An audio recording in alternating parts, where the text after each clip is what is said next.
Hey guys, Colbert here. Welcome back to another Racial Legends video. Guys, this one we'll talk about the changes that have been made to Geomancer specifically after the patch. We had many changes to legendary champions, the more underwhelming ones, a change to Eurogrim, of course, that was kind of bad for whoever had Eurogrim maxed out and used him for wherever he used him. But Geomancer was the sudden change that we didn't expect. We didn't know about it as content creators. We didn't even have it on the test server. But with that change, we had some crazy numbers in the clan boss. Everybody doing like one key, the whole clan boss, 2 billion damage. That was insane. It was funny. It was good for the day that it lasted. And then the hotfix came in. Okay, before the hotfix came in, we didn't know what to expect out of the change to Geomancer, because if you saw what his passive did. So this is my Geomancer on the free-to-play account. This is the gear that I have on him. No critical rate, no critical damage, just accuracy. He's a slow boy, so he gets much lower amounts of turns because he also gets stunned. So the way that he works is just he gets the stun, he applies the HP burn. That's what he does, and that's what I expect out of this champion to do. I got a 2 key before the change, and now with the change, I'll tell you exactly what's happened. So Stone Guard got changed. In the past, we could get up to 5 Giant Slayer procs out of this, but with this change, when deflecting damage, has a 60% chance of dealing additional damage equal to 4% of the target's max HP. So this is a flat damage, similar to what War Master is, okay? The funny thing about this, though, is that they've added a defense ignore onto this deflect, which I think is what has made Geomancer great again. I mean, he was great before, he's great again.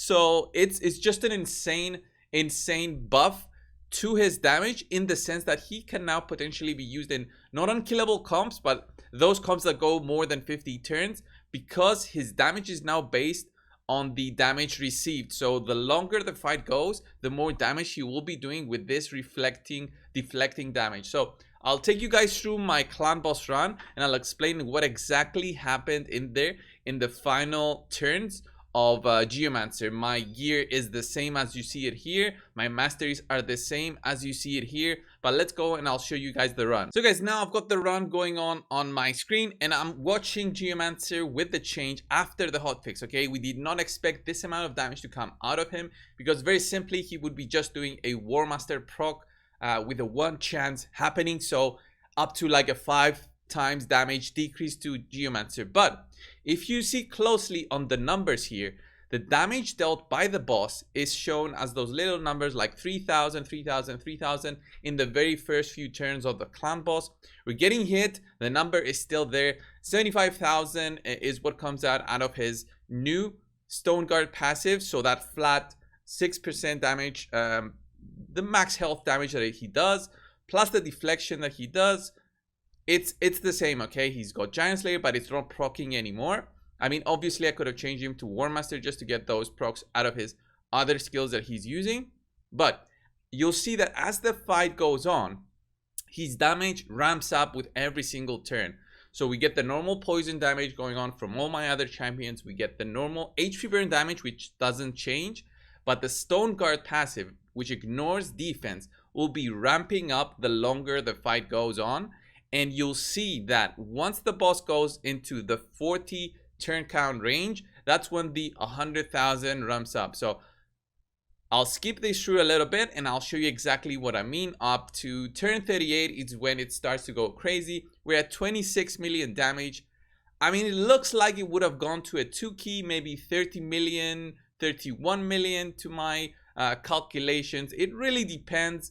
But you'll see how the damage is ramping up with the more turns the boss takes with the HP burn. Obviously, if I had something like a Vizier to keep an uptime for all the hits, then my damage might have been way higher than this.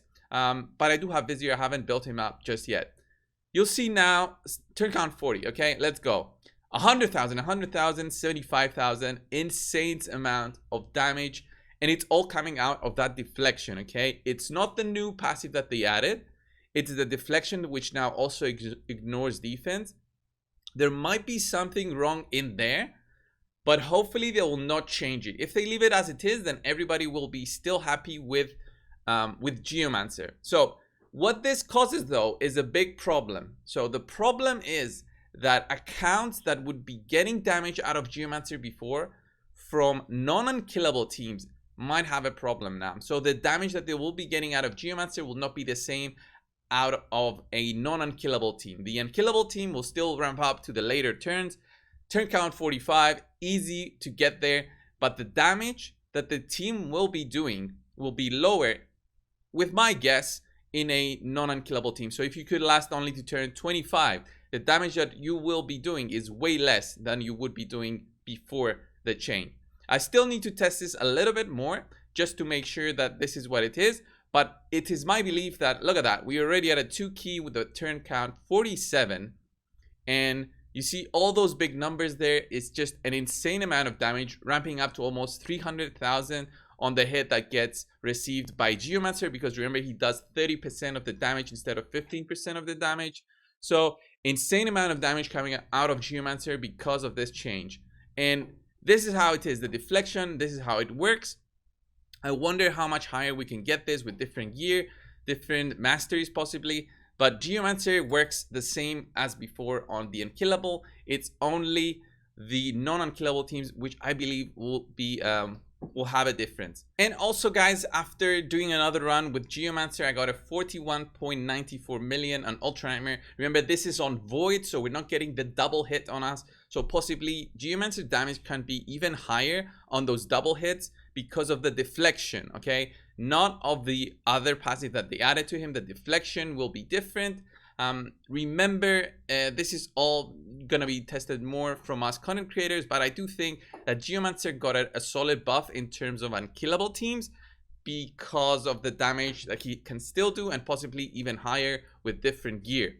But for non-unkillable teams, teams that can last only 20 turns, the damage is possibly much lower, and that's where they might need to address this. So if they address this and change it to a Giant Slayer proc instead, then this will be might be an even higher damage for non-unkillable teams for those first 30 turns that let's say that Geomancer will survive. So guys, this was my testing on Geomancer. What do you think of him? Have you tested him in non-unkillable teams? Have you seen any difference in the damage? I want to hear all about that. I want to see your guys' teams for the non-unkillable setups and their difference. If you have any screenshots, I want to see the difference there, because that's where the real test is for Geomancer. Let me guys know in the comments also as well, and I might do a follow-up video on Geomancer. Thank you guys for watching. Subscribe if you haven't already. I'll see you guys in the next one. See ya.